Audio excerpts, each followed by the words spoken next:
በስመ አብ ወወልድ ወመንፈስ ቅዱስ አሐዱ አምላክ።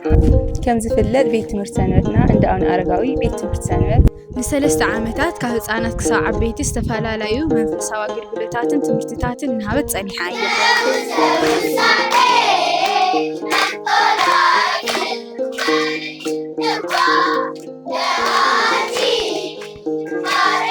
ሕዚ እውን ኣባላታ እንዳወሰኸት ኣገልግሎታ እንዳቐፀለት እንትትኮን ነገር ግን መምሃሪ ቦታ ከም ትሪኦ ዘለና ኣብ ሓደጋ ትርከብ።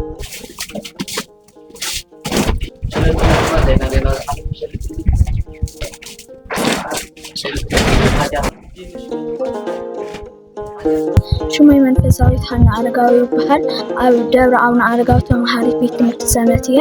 ኣብ ዘይተመልአ ኣዳራሽ ንምሃር ከለና ንፋስ ቁሪ ማይ እውን የጥቅዐና እዩ። መብዛሕትኡ ግዜ ካብ እንመሃረሉ ግዜ ዘይንመሃረሉ ግዜ እዩ ዝበዝሕ። ካብኡ ዝበለ ድማ ሚሱ ወንበር እውን የብላን። ኣብ ፍልሑ ዝበልዕዎ ዕንጨይቲ ኮይና ኢና ንምሃር ዘለና። ዘዳራሽና ተሰሪሑ ወንበር እውን ከኣትዋ ብሽም እግዚኣብሔር ንሓትት። ማይ ዝናብ ስለዝወቃዕና ሰዓል እውን ስለዝሕዘና ወለድና ስለዘይሰድና ብዙሓት ኣባላት ዝነበርና ናብ ውሕዳት እንዳተቐየርና ስለንርከብ ካብቲ ንምሃሮ ግዜ ዘይንመሃሮ ግዜ ስለዝበዝሕ ዘሎ ነቲ ኣዳራሽ ንክስርሐልና ሓገዝን ደገፍን የለና።